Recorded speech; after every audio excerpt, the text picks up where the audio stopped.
Hola, bienvenidos a otro capítulo del podcast de Raíz. Una vez más estoy muy contenta de estar hoy platicando de un tema que creo que era muy necesario porque siempre platico esto en consulta. Creo que es algo que casi no platicamos. Es muy común, todo en el proceso de fertilidad, la parte emocional es bien complicada. Uno, porque casi no lo hablamos. Si acaso solo platicamos con nuestra pareja o a veces hasta ni siquiera eso podemos hacer bien. Y a veces no lo platicamos ni siquiera con seres queridos, con amigos, porque hay mucho como tabú alrededor de la infertilidad. Entonces, hoy traje a Diana, mi psicóloga. Diana ha sido mi psicóloga por muchos años y se ha convertido en la psicóloga de muchas pacientes mías. Realmente puedo decir que me has cambiado la vida, Diana, y la de muchas pacientes. Y todas son muy agradecidas contigo. Bienvenida. Gracias, muchas gracias. Cuéntanos un poco de ti antes de iniciar, como un poco de tu background. Ok, bueno, pues yo soy psicóloga, egresada de la uni. Eh, el camino me llevó por muchas zonas diferentes. Yo soy especialista en niños y adolescentes y desde ahí empecé a trabajar mucho con temas de aborto, ¿no? En pandemia hubo mucho incremento de abortos y eso me llevó como poco a poco a ir abriendo más el campo. Ahorita pues sabes que me estoy tratando de especializar en todo el tema de infertilidad y reproducción asistida, y que ahorita pues es un gran porcentaje de mi consulta. ¿En serio? Sigo viendo niños y adolescentes, claro que sí, pero ya hay muchas mamás, mujeres que están interesadas como en este tema, ¿no? Sí. También me ha resultado muy apasionante porque tiene muchas aristas, muchos temas que ver, que igual yo creo que lo vamos a ir viendo. Bienvenida. Gracias. Hablemos primero, ¿cuál es el impacto de la infertilidad como emocionalmente? O sea, ¿qué has visto tú? Porque siento que es algo que hasta cuando yo lo platico en consulta de que, oigan, ¿cómo se sienten? Es bien difícil y a veces incluso pacientes como, necesito un descanso porque esto está haciendo demasiado. Uh Y -huh. ya es cuando le digo, te voy a pasar el número de mi psicóloga por ahí. ¿Qué has visto tú en consulta? Es que es bien desgastante. O sea, para cuando Demasiado. llegan al punto de hay una infertilidad, hay que tomar en consideración que ya pasaron de 6 a un año intentando embarazarse naturalmente, ¿no? Entonces, ha sido muy desgastante como en esos 6 meses o el año y luego ya se dan cuenta que no se pueden embarazar, van con algún médico y entonces ya les dicen, oye, pues es que tienes este diagnóstico, ¿no? Y les cae como balde de agua fría. Sí. Entonces, peor aún si empiezan con algún método de reproducción asistida o están haciendo intentos, porque de nuevo cuenta son intentos, nadie te garantiza nada. Entonces, es un sub y baja de emociones, más aparte si les meten hormonas, etcétera, más la presión social, más la tía chonita preguntándote, ¿y para cuándo el bebé, mijita? ¿Sabes? Como todas esas Sí. cosas cuestan mucho y como por eso se vuelve muy privado, porque es muy incómodo decirle a la tía, ay tía, pues es que estoy intentando desde hace 2 años y no me embarazo. Entonces, por eso ya mejor dicen, ay, pues para cuando Dios quiera, ¿no? Esa es la respuesta ¡Ah! que la mayoría de mis Sí, como pacientes que ya da, para sí, porque, poner porque un es muy límite. incómodo, ajá, porque no te puedo decir qué te importa, o sea, se vuelve como muy, pues sí, incómodo de solucionar, cómo te pongo un límite. Las personas a veces no solo preguntan por morbo, a veces es un interés genuino pero es una línea muy, muy delgadita, ¿no? De cruzar. Y son muchos subes y bajas de emoción. Entonces, tanto en la pareja, ahorita mencionabas, a veces no se habla entre la pareja, sí es importante tener un espacio para rebotar ideas, como para empezar a analizar qué me está pasando, qué es lo que estoy decidiendo, para dónde voy, o sea, como un espacio para tocar tierra firme y entonces empezar a tomar decisiones, porque a veces traemos tantas cosas en la cabeza que no le podemos dar un orden a todas las ideas que tenemos. No sé cómo sientas esto. Y obviamente yo cero soy psicóloga, lo poco que, bueno, los 10 años que llevo en terapia, me han dado algo. Yo he visto que como que cada mes es un duelo. O sea, porque viene la menstruación y es como un duelo. Y otro, y otro, y otro. Y luego a veces llevamos 4 años de duelos cada mes. Y como que se vuelve como una bola de nieve. Siento yo eso. O sea, eso es como que lo que he visto en pacientes. Y luego a veces la bola de nieve ya es demasiado grande emocionalmente. Claro.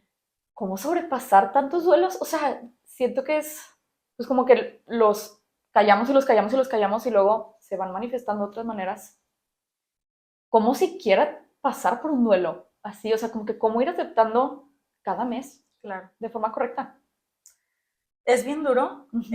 Hay algo que yo les digo a las pacientes, por ejemplo, a las pacientes de aborto, que tenemos la cultura de, ok, tú vas, te realizan un aborto, ya sea natural o porque tú lo estás decidiendo, y sales caminando y sales como cuando te sacaron la muela, ¿no? Pegué, ya. Sí. Y la gente no alcanza a dimensionar que te quitaron una parte tuya emocional y físicamente hablando, ¿sabes? Entonces, para la mujer, yo te lo he mencionado muchas veces, los bebitos empiezan a gestar desde que la mamá los piensa. Desde el deseo de la madre, por ahí se empieza a gestar. Entonces, aunque nunca haya habido un bebé en el vientre de la mamá, cuando termina el mes y empieza su ciclo, su ciclo menstrual, para esa mamá es una pérdida. O sea, ella, aunque no haya habido un bebito, perdió algo, ¿no? Perdió la ilusión, perdió el deseo. De lo que pudo ser. Exacto, toda la fantasía que existe dentro de... Y es muy doloroso, ¿no? Entonces, hay un tema que yo quisiera que abordemos. Y es justamente esa parte de la prevención. O sea, las pacientes llegan cuando ya tuvieron 2, 3 abortos, cuando no se logró, cuando ya tuvieron 3 intervenciones y no pegó el in vitro. O sea, ya llegan ya con una bola de nieve, con una depresión gigantesca y aparte hormonadas, ¿no? Está bien complicado el panorama. No tenemos esta cultura de, oye, voy a empezar, quiero ser mamá, voy a ir a terapia para ver cómo me puede servir, para estar más tranquila, para estar segura de mi decisión. Esa cultura no la existe, ¿no? Y yo creo que en tu campo pasa igual, ¿no? Como que la gente te llega de, en plan, ya tengo diabetes, tengo resistencia a la insulina, tengo un sobrepeso de 102 kilos, o sea, como ya en un tema muy, pues, pasado. Cuando se acercan a nutrición es porque ya tuvieron 4 in vitros que no jalan. Y ayer llegaron unos pacientes que, pues esto es lo único que no hemos intentado. Y yo, eso fue lo primero que debieron intentado, ¿no? Ajá. Sí, y es que lo hemos platicado tú y yo, como el ser mamá, de cuenta que eso me han dicho, que te cambia la vida por completo. Entonces, claro que hace sentido prepararnos mucho tiempo antes mentalmente porque hasta es un duelo como que dejar tu vida anterior, ¿no? Sin ser mamá. Sí. Entonces, creo que sí, no hay una cultura de quiero empezar a ser mamá, quiero empezar a prepararme, voy a empezar a preparar a mi cuerpo. ¿Cómo se ve también? Podemos hablar como que emocionalmente, ¿cómo se ve prepararte para ser mamá incluso? O como que como pareja, ¿cómo se ve eso también? Sí. Como pareja siempre es como a lo mejor suena muy como desde afuera y muy frío decirlo así, pero siempre es recordar, es un proyecto de vida. Okay. ¿Sí? Entre pareja es un proyecto de vida y como tal, pues como cuando vas a hacer una inversión, ¿no? De que cuánto le metes tú, cuánto le meto yo, cómo le vamos a hacer, qué hacemos si no funciona, qué hacemos si fracasa, o sea, todas esas conversaciones se tienen que tener en pareja, ¿no? Muchas veces dentro de esta parte de la infertilidad se siente como, es que tú no lo entiendes, es que tú no lo estás pasando, tú no lo estás viviendo, y hay mucha diferencia, ¿no? Entonces se queda a veces el hombre como por fuera, cuando en realidad sí lo viven, pero lo viven diferente. ¿Sí? Tú y yo no vamos a sentir igual, aunque las dos seamos mujeres. Y en la pareja, el hombre no lo va a sentir igual que la mujer, aunque sean la misma pareja y aunque tengan el mismo proyecto de vida. Entonces sí es importante tener un espacio para hablar, haberse propuesto desde antes, ¿no? Desde antes de la idea siquiera de embarazarse, el tener estas conversaciones, ¿no? Como ¿qué pasa de pronto si tenemos un niño con Down? ¿Qué pasa de pronto si no podemos embarazarnos? ¿Sí? ¿Podríamos abortar o no? ¿Podríamos adoptar? ¿Qué tal si recogemos un niñito de, sabes? Como que hay muchas opciones, que eso se tiene que hablar desde antes, ¿no? Porque luego también, por ejemplo, ahorita que te ponen este caso de familias que están embarazadas y les hacen algún chequeo y, oye, pues tu niño viene con X cosa, ¿no? Y a lo mejor la mamá no lo quiere perder y a lo mejor el papá dice, no, qué difícil. Y eso no se habla, ¿no? Entonces, por eso es bien importante, esto es un proyecto de vida, la familia es un proyecto a largo plazo, te digo, suena muy frío, tal vez, si quieres verlo, pero de pronto sí es importante, así como vemos como el plan de inversión, los estudios, todo esto, eso se habla también, y un poco como a futuro, y qué vamos a hacer y tal, para poder tener como en la pareja un buen bonding y un buen plan de qué podríamos hacer, ¿no? Y cómo se va viendo esta parte de ir transicionando, porque pues tú sabes que es un proceso, ¿no? Es cuando empiezan y luego cuando hay el in vitro y cuando no funciona, cuando les dan el diagnóstico, o sea, son muchos subes y bajas. Y es en ese proceso el saber, aunque tú no lo estás viviendo igual que yo, estamos en la misma barca. Y a lo mejor tú te refugias en el trabajo y trabajas más y haces lo que puedes, porque también los hombres a veces tienden a hacer eso, refugiarse en el trabajo, porque ahí es donde sí les salen las cosas. Ahí es donde sí son exitosos. Sí. Y la mujer es que a ti no te importa, porque yo estoy en la casa y me siento terrible y no lo logramos y tal. Y el hombre trabaja y trabaja y trabaja y trabaja. Cuando no sabemos que en realidad lo que están haciendo es justo refugiarse en eso y no hablar de lo que está pasando. ¿Sí? Como que su propio mecanismo de defensa. Suele ser, no quiero generalizar, pero sí, no. sí suele pasar. Y bueno, dentro de esta parte, pues también el porcentaje de consulta que llega de varones que pasan por esto, pues es mínimo. O sea, tú sabes que el porcentaje de consulta en los psicólogos y psiquiatras, la mayoría son mujeres. Y no porque los hombres no tengan necesidad de, sino porque son los hombres los que más se suicidan. ¿Sí? Entonces, okay, sí. hay un espacio muy grande para consulta para los varones. Y de pronto a veces yo les digo a los pacientes como, aunque sea en terapia de pareja, ¿no? O sea, aunque se vayan a terapia de pareja y que en terapia de pareja lo hablen y ya de pronto él irá sacando cosas poco a poco, pero a veces es difícil convencerlos o decirles que pueden expresarse. Siento que esto, como que no puedo dejar de pensar en esta analogía y creo que es una respuesta muy amplia, pero si tuviéramos que poner, imagínate que tuviéramos como pareja como una cajita de herramientas que tenemos que tener lista para un bebé. Como si fuera como una cajita de herramientas para arreglar la casa. Igual, para estar como listos para prepararnos para o para afrontar esto. ¿Cuál sería esa? Ya sé que es una respuesta demasiado larga y de que variable, pero ¿qué sientes que una persona tiene que tener en su cajita de herramientas de emociones? Que yo a veces le digo a esa paciente que es que la terapia te da herramientas para como que saber cómo afrontar de forma correcta o como reconfigurar lo que está, la palabra no es reconfigurar, pero como restablecer lo que está pasando y reordenarlo en nuestra cabeza. ¿Cuál sería como una cajita de herramientas? Tal vez podría ser la capacidad de poder hablar sin que haya confrontación o el de podernos como escuchar realmente como detrás de lo que está en nuestras palabras, como que cuál sea una cajita de herramientas que las parejas podrían tener. Primeramente el que se puedan comunicar, porque hay parejas que de plano no se hablan de cómo se sienten, y segundo el poder como validar, ¿no? Sí. Pues sí, yo sé que tienes mucho trabajo, pero yo necesito que me escuches, ¿no? Qué padre que estás siendo muy exitoso, que ya lograste X cosa en tu trabajo, pero esto también es importante, ¿no? O sea, como el sí validarle a la otra persona la emoción, y del lado de los hombres un poco igual, ¿no? Como el entender que la mujer pasa por un proceso hormonal muy fuerte. Cañón, sí. Y a veces es como, esto se vive muy solas, como a él no le importa, a él no le pasó. Yo creo que tú lo has de ver también, inclusive dentro de la nutrición, siempre está como, es que la mujer tiene que cambiar sus hábitos alimenticios y el hombre comienza la hamburguesa, ¿no? Es como, total, sí. Bien duro, cuando en realidad pues también ahí donde sirve, ¿no? También les funciona, también les viene bien como pues arreglar un poquito sus hábitos alimenticios y en general, o sea, no solo en eso, en todo, en el ejercicio y tal, o sea, creo que tiene que ser algo compartido, si bien nunca va a ser equitativo, pero tiene que ser algo compartido. Y como mujeres también aceptar eso, que es un trabajo compartido, pero es diferente para cada uno, ¿no? Siento o veo mucho en consulta que resulta bien frustrante, de que es que no es igual, es que él no hace lo mismo, es que no, nunca va a ser igual. Nunca va a ser igual porque no somos iguales, porque él es hombre, porque tú eres mujer, porque tu cerebro es diferente, porque mi cerebro es diferente, ¿sí? Porque lo que ponemos para lograr un embarazo física y emocionalmente es diferente. Entonces, nunca va a ser igual, pero a veces en este cansancio que existe detrás de todo el proceso, las mujeres es como ya muy frustrante que es que tú no estás haciendo nada y yo estoy acá, o sea, está inyectándome, comiendo lechuga. Sí, tú de que comiendo hamburguesa. Ajá, sí. Desvelándote, o sea, valiendo todo, ¿no? Y es muy frustrante. Entonces también esa parte es como, a ver, entender que cada uno de los dos tiene papeles bien diferentes por jugar. Y eso yo creo que ayuda ya muchísimo, el saber como que, ok, tú estás haciendo tu chamba, yo hago la mía. ¿Sí? Y escucharse en ese proceso.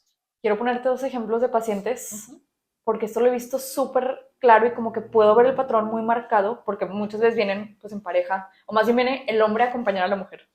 No. Ajá. Entonces, yo veo muy claro, te voy a poner el caso de una pareja y luego de otra, como que veo que en este proceso de la fertilidad, las parejas o se unen como equipo y es donde que salen mucho más fuertes de esta, o al contrario y terminan separándose. Súper común. Entonces, siempre me acuerdo de esta paciente, no voy a decir su nombre, era una paciente que estaba pasando por endometriosis y estaban intentando y no podían. Y a ella le era muy difícil cambiar sus hábitos, pero le echaba un chorro de ganas. O sea, no, de que odiaba las verduras, pero se las comía y así. Y su esposo de que con la hamburguesa le valía y le decía, es que yo estoy bien, entonces yo no tengo que cambiar. Y se cuenta que un día llegó y le dije, ¿cómo estás? De que me fui de la casa. Así yo, o sea, siento que puede llegar a ese grado de separación. Claro. Y al contrario, he visto parejas que los amo y llegan y es cuenta que a veces ella empieza a llorar, pero él la agarra de la mano y de que es que vamos a estar bien, sí podemos. O, por ejemplo, con todas estas hormonas, las mujeres suben de peso por todo este pues, cambio hormonal. Y le que mi amor, pero te fue súper bien, lo estás haciendo súper bien. O sea, siento que es un momento en el que pueden actuar juntos y siempre les digo, son juntos ustedes contra esto, no como que se vuelve como que contra el otro, ¿no? Sí.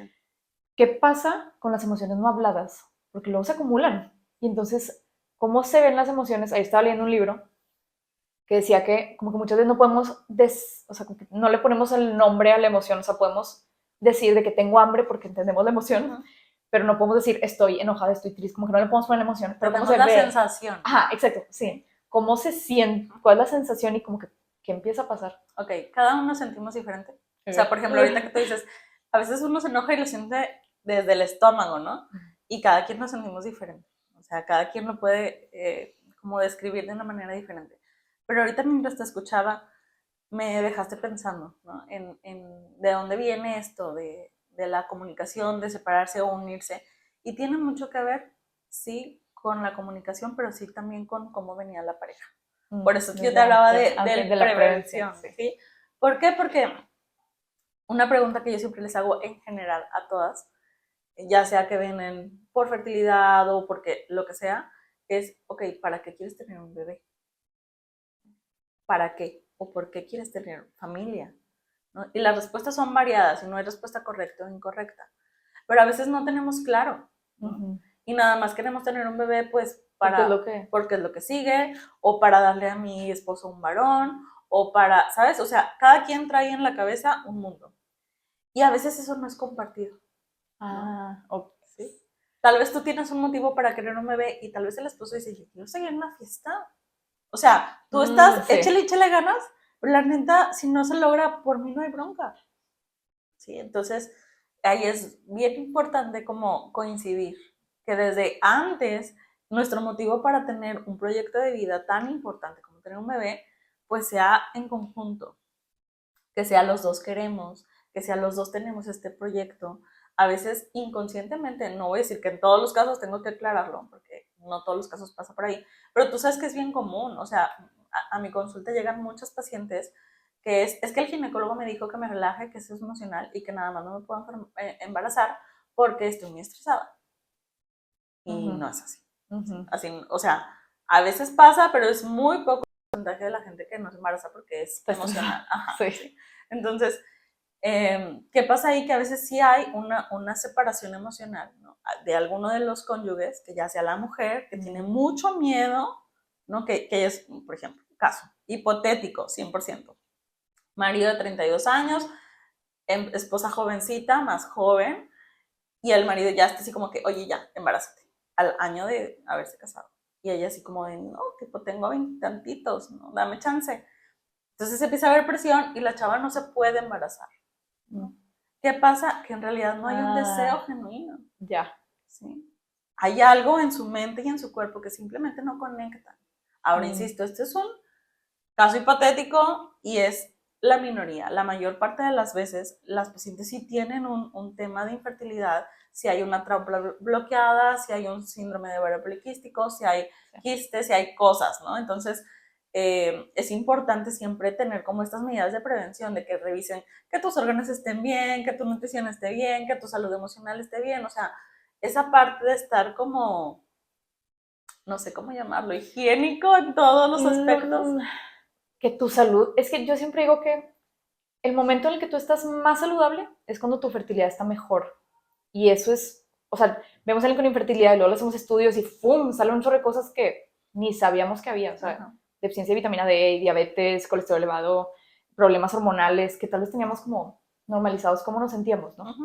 Entonces, he estado empezando mucho a hablar de un concepto que se llama trimestre cero, que más bien le digo ahora como semestre cero, que es como el semestre o trimestre previo a tu trimestre 1. Sí. Y tal vez esto incluye la parte emocional también. O sea, yo lo hablo muy desde tomar vitamina D y folato, pero mentalmente prepararnos, me encanta lo que dices, nunca lo había pensado así, de que tal vez él esté en otra cosa y como que pues por cumplir es como pues sí, vamos a tener un bebé, pero Sí. en realidad... Y se vale en ambos lados, ¿no? Aquí el tema es que no se habla, ¿no? O sea, yo puedo tener mis motivos como mujer y tanto él puede tener sus motivos como varón, pero no se habla, ¿no? Oye, no, es que espérame, es que tengo dudas, tengo miedo, o qué va a pasar, qué voy a hacer con mi carrera, o no sé, vivo sola, soy foránea, ¿quién me va a ayudar con los bebés? ¿Sabes? Como puede haber muchos temas que no se platican, ¿no? Entonces uno necesita sí tener esas conversaciones, pero también tener un espacio como para, a ver, esta es la decisión que estoy tomando, ¿para dónde voy a ir? ¿Qué voy a hacer con esto? Y como un espacio para rebotar ideas que si bien la terapia no te resuelve las cosas, uno puede ir aclarando y como poniendo las cosas más como ordenadas en como la en el mente rompecabezas. y ayudar a tomar la decisión, ¿sabes? Pero a ir entendiendo, ¿no?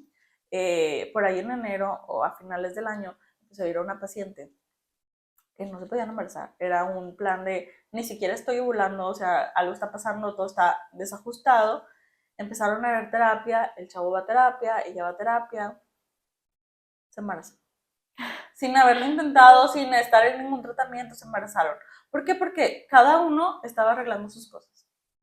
¿Sí? Y de pronto a veces no nos damos cuenta del trabajo tan gigante que hay de hacerme cargo de mis cosas emocionales, ¿no? Como que lo normalizamos, como que, pues, si te enojas, si estás triste, tú sola averigua, ¿no? A ver qué haces con eso. Que de pronto no nos damos cuenta que eso también influye en las decisiones que tomamos y en lo que nuestro cuerpo va haciendo. Lo como muy somatizado. Ajá. Sí. ¿Qué podemos hacer después del negativo? Hay una cuenta de Instagram que me encanta, tal vez la conoces, se llama La Manchita Roja, que habla como de esta parte emocional de que qué hacemos después de la manchita roja. O sea, de que ya vimos que llegó otra vez nuestra menstruación. En este duelo, que obviamente hay mucho, o sea, como que se debió haber trabajado desde mucho antes, ¿cuáles son algunas cosas a hacer en ese momento? O como más bien a lidiar de forma correcta con el duelo de otro mes. Claro. Híjole. Creo que sí. Se pone muy difícil. Empezar por saber que no hay una manera correcta de llevar un duelo. Cada uno hace lo que puede con las estrategias que tiene y con los recursos que tenemos. Pero hay algo que, un ejemplo que yo siempre les pongo, y es que nuestra vida tiene que ser como una mesa. ¿Sí? Las mesas tienen 4 patas. Cuando tu mesa solamente tiene una pata, y yo solo quiero ser mamá, y no hay otra cosa en el mundo que yo quiera más que ser mamá, y me llega mi periodo, esa mesa se derrumba. Wow, nunca lo había pensado así. Pero si yo tengo mi pareja, mi familia, mis hobbies, mi trabajo, no sé, me gusta hacer diferentes cosas. Ok, me llegó mi periodo y esa pata se cae, pero todas las demás patas sostienen mi mesa. ¿Sí? Entonces es bien importante en general en la vida. Este ejemplo lo pongo siempre como para cualquier situación. O sea, uno tiene que tener ni yo me puedo dedicar 100% a mi pareja y decir, mi novio, mi pareja, mi esposo, es toda mi vida y no hago otra cosa más que dedicarme y vivir por mi novio. Tampoco. Uno tiene que tener más cosas, aspirar a más cosas.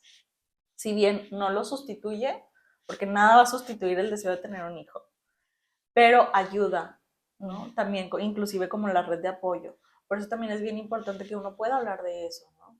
A lo mejor no nos nace o no nos sentimos cómodos hablándolo con la prima, con la tía, con cualquier persona, pero sí saber que a lo mejor puedo contar con mi mamá o con mi terapeuta o con alguna amiga que esté pasando por algo similar o con alguna amiga que me entienda, ¿no? Porque no necesariamente es que lo vivan igual, ¿no? Pero sí como que, bueno, me escucha, me entiende y me hace sentir bien. Es importante tener también una red de apoyo y de nueva cuenta voltear a ver con la pareja este es un proyecto de vida y si no pasa y si no se logra, hay otras alternativas, ¿no? Podemos viajar, podemos construir, podemos adoptar, podemos tener perritos, podemos, como pareja seguimos siendo, seguimos siendo, ¿no? Y seguimos teniendo más proyectos por hacer. Cuando esto se vuelve solo lo más importantito, lo único que hay en la mente de la mujer o de la pareja es mucho más complicado, ¿sí? Porque no hay nada más que sostenga y es bien duro. Quiero contarte un caso que siento que habla de cómo el proyecto de vida es diferente y terminar nuestra pareja divorciándose. Pero estuvo muy impactante para mí. Ella tenía 40 años, él supongo que una edad similar, y ella tenía una enfermedad autoinmune, no se podían embarazar, ya tenía 40, digo, ya estaba como que cerca de menopausia, pero ella se cuenta que nacía todo. O sea, era la paciente que decía, tienes una mejor alimentación que yo. O sea, sí, hizo un cambio de vida por completo, porque realmente quería ser mamá. Y su esposo, lo voy a decir así, de que fumaba marihuana, le valía que, y así. Y un día llegó a consulta y le dije, ¿cómo vas? Nos divorciamos. Y yo, hola, así como, wow. Y como que fue un caso que me impactó mucho porque luego ella todo ese dinero que tenía para el in vitro lo usó para irse a viajar. Y ya, me hace cuenta que ahorita está como en otra etapa de su vida y ya. Y siento que, no sé, como que puede ser un ejemplo de cómo si no hay un proyecto de vida en conjunto o como que estén a la par en la misma idea, divagan, o sea, podemos terminar así, es muy común, ¿no? Muy Me importante. haces pensar Ajá. en una persona que lo mismo, o sea, ella era una mujer en sus 30 y tantos años, 38, 30 y no sé, pocos, y no tenía pareja, no tenía una pareja estable, ya tenía un tiempo sin pareja estable y decidió ser mamá. Y fue y se realizó un proceso de fertilidad, se embarazó, tuvo su bebito y ahorita tú la ves como mamá y parece una mamá soltera normal, ¿no? O sea, nadie pensaría que su bebé es un proceso Ah, in vitro. ajá. Como que yo creo que la gente dice, ah, es Mamá mamá soltera. soltera. Ajá.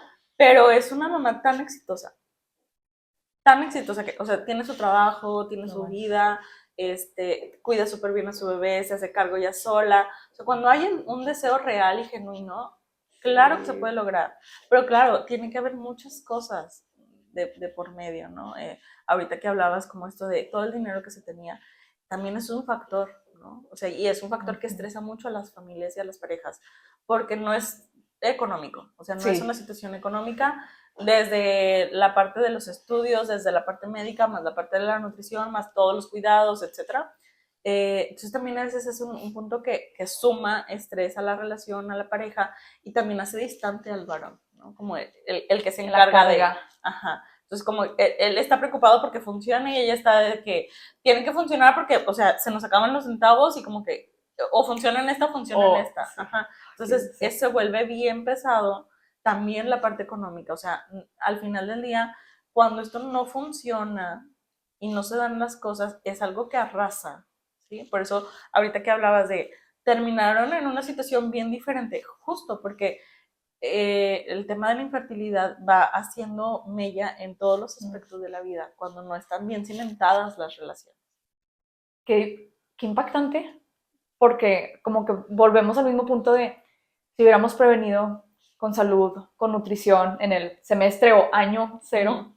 si hubiéramos ido al ginecólogo, si hubiéramos sabido desde antes, pero la verdad es que no es porque no quieran hacerlo, es porque no tenemos las herramientas. Si yo no fuera nutrióloga no sabría que nos tendríamos que preparar desde antes, no, nadie Uh nos lo -huh. dice. Pero qué impactante porque luego cuando llegamos a ese punto de llevo 4 pérdidas, estoy en una depresión Uh durísima, -huh. pues como que si hubiéramos ido a terapia desde antes, hubiera sido algo muy diferente, ¿no? Me impacta Claro. demasiado. Ahorita que hablas de eso, me quedo pensando en que también hay muchos casos, hablando de que no hay prevención, que veía una mujer que ella decía, oye, tengo casi 40 años y toda mi vida me estuve cuidando con pastillas, con parches, con no sé qué, y luego resulta que voy al ginecólogo porque me quiero embarazar y me dicen que estoy llena de pólipos, que estoy llena de No cosas, manches. que todo lo que me metía en lugar de ayudarme me generaba más. Y de haber sabido yo, o sea, no me hubiera metido tanto hormona, no me hubiera metido tanto anticonceptivo, y ahora me dicen que todo lo que me estuve cuidando en realidad me arruinó y probablemente no voy a poder ser mamá. Entonces, ahí es donde Sí. el tema de la prevención, de, oye, si tú hubieras ido, no sé, te bajas a los 11, vas a los 15, nada más para que te revisen, que todo esté bien, que todo funcione como debe funcionar. Porque luego también es o sea, cae como un balde de agua Balde de fría agua. cuando la mujer te dice, es que mi cuerpo no está haciendo lo que se supone que debería de hacer. Uy, es horrible acompañarlas por ese Ujú. sentimiento. Imagínate lo que sienten ellas de eh, saberse mujeres y sentir que tu cuerpo está Que diseñado para eso. Y no. también hay mucho más, ¿no? O sea, una mujer es mucho más que eso, pero como que la naturaleza nos dice, eres mujer, te puedes embarazar. Y no es así. Entonces es bien doloroso como caer en cuenta de eso y creo que es un... Me haces pensar en una paciente que de hecho te mandé, no sé si finalmente fue contigo, pero era una paciente creo como de, estaba en sus 20 y tiene una endometriosis muy avanzada. y su doctor le dijo, es que ya no queda más que quitarte el útero. Y de que, de verdad, o sea, ya tratamos con el concepto ya de que tienes una endometriosis demasiado fuerte. Y ella estaba conmigo de que lo hago, no, y yo, o sea, estás perdiendo una parte de tu cuerpo. De que esto también necesita una preparación emocional y un duelo de, perdí un órgano de mi cuerpo. Eso también es un duelo y tal vez no voy a poder ser mamá como mi cuerpo debió de poder haber sido, está muy fuerte. Ahora, siguiente pregunta. No están escuchando muchas mujeres o hombres que están pasando por este proceso, que probablemente tal vez no se puedan estar comunicando correctamente. ¿Cómo empezar a abrir esta conversación? Hay algo que, no sé si me lo dijiste tú o en dónde saqué este concepto, que era como de, no me acuerdo cómo le decía, pero como de tener una conversación como muy vulnerable y empezar como, yo me siento tal, en lugar de que, es que tú no me escuchas, de que Exacto. Yo me siento tal y cuando tú haces esto, me haces sentir de esta manera, no que tú estés haciendo eso, me hace sentir tal. Como que cómo abres esa conversación cuando hay tantas cosas enmarañadas en un proceso de infertilidad. Ya. Creo que ahorita te mencionaba el que se vale discutir, porque también es bueno, pero también a veces es, no sé, por ponerte un ejemplo, ¿no? Estamos discutiendo, oye, llegaste tarde, no puedes llegar tarde porque mira, tenemos un compromiso, tal, y entonces ya, lo discutí, te peleé, ¿por qué llegaste tarde? ¿Todo bien?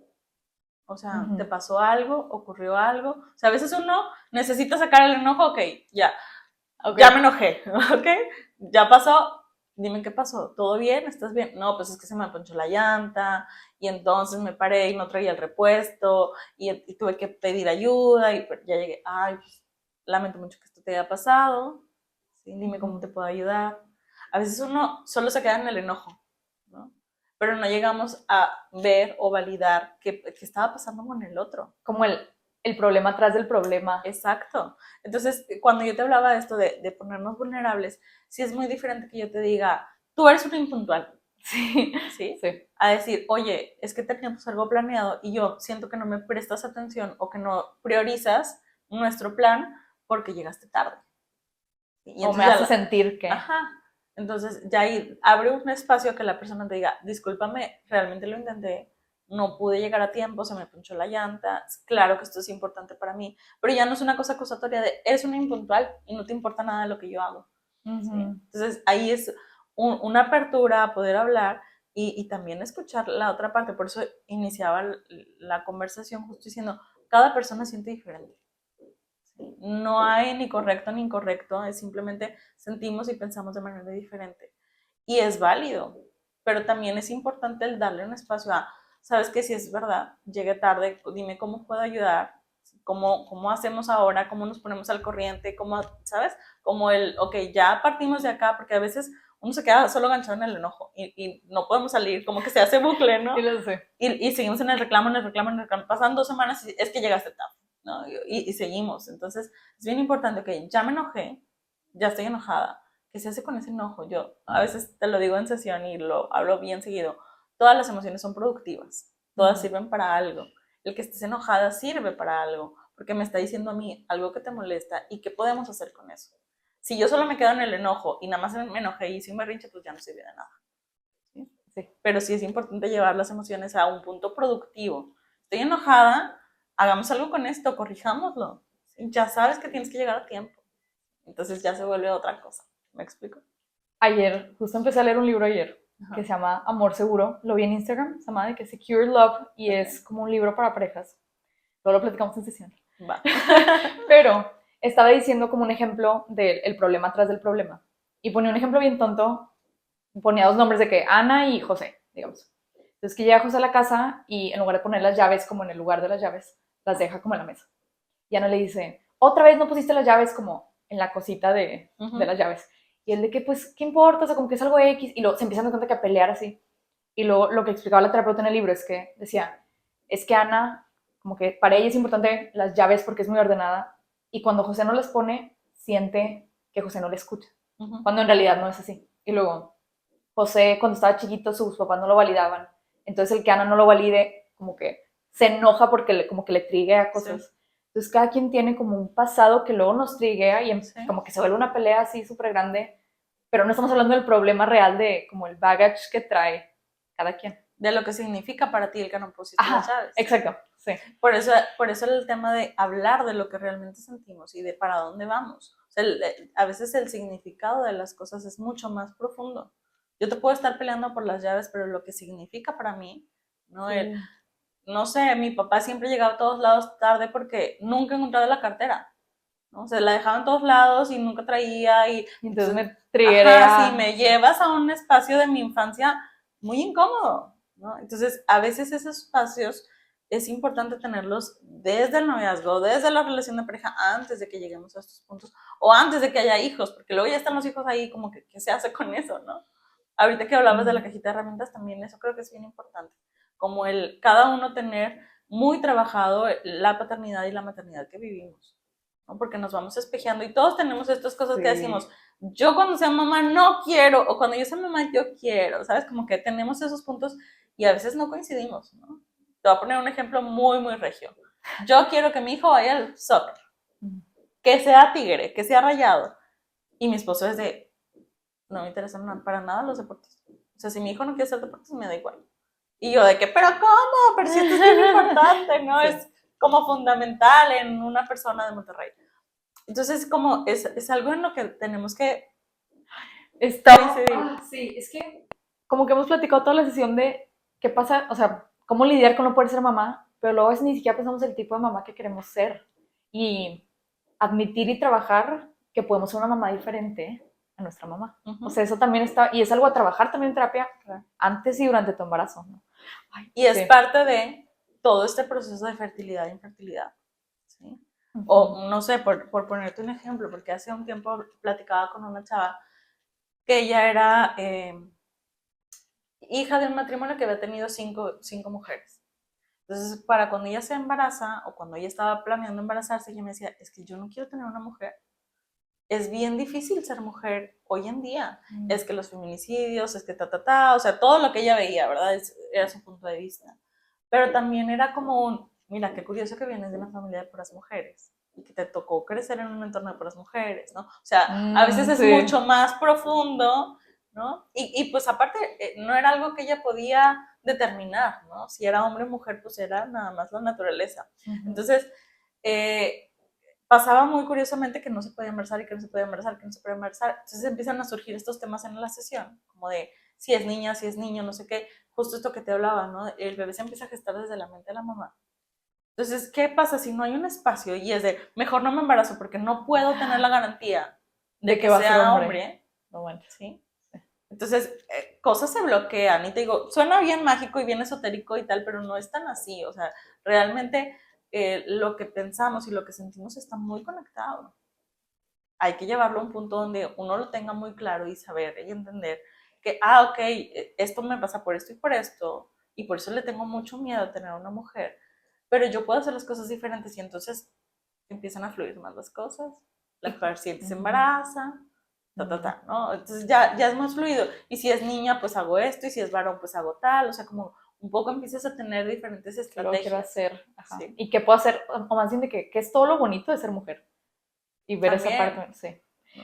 Última pregunta, porque no tocamos esto. ¿Qué pasa cuando luego ya te embarazas, tienes a tu bebé? Y el duelo de lo que, como el tipo de mujer que eras antes, ¿no? Porque creo que también, o sea, muchas mujeres me lo dicen que tu vida cambia por completo.